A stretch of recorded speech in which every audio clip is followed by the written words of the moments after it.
Hello friends, welcome to our AC tech channel. आज की video के अंदर मैं आप लोगों को बताने वाला हूं कि आप लोग कैसे इंस्टाग्राम के अंदर अल्ट्रा वाइड का कैमरा यूज़ कर सकते हो। तो आइए वीडियो को शुरू करते हैं। मैं यहां पर इंस्टाग्राम की एप्लीकेशन को ओपन कर लेता हूं। याद रहे कि आपकी जो मोबाइल फ़ोन है उसके अंदर अल्ट्रा वाइड का कैमरा होना ज़रूरी है।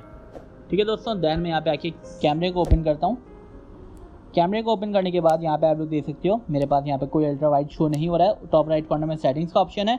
यहाँ पे मेरे पास सेटिंग्स के अंदर बहुत सारे ऑप्शंस आ रहे हैं, लेकिन यहाँ पे अल्ट्रा वाइड का कोई ऑप्शन नहीं आ रहा है।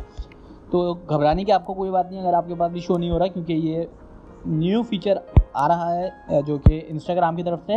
सिंपल इसको आप लोगों को अपडेट करना होगा। अपडेट कैसे करना होगा? आप लोगों को यहाँ पे आके सर्च के अंदर आके ऐप स्टोर के अंदर आके सर्च करना है।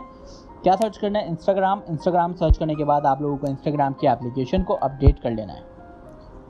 ओके गाइज, आई होप ये वीडियो आप लोगों को बहुत ज़्यादा पसंद आई होगी। Please do subscribe my YouTube channel for more videos.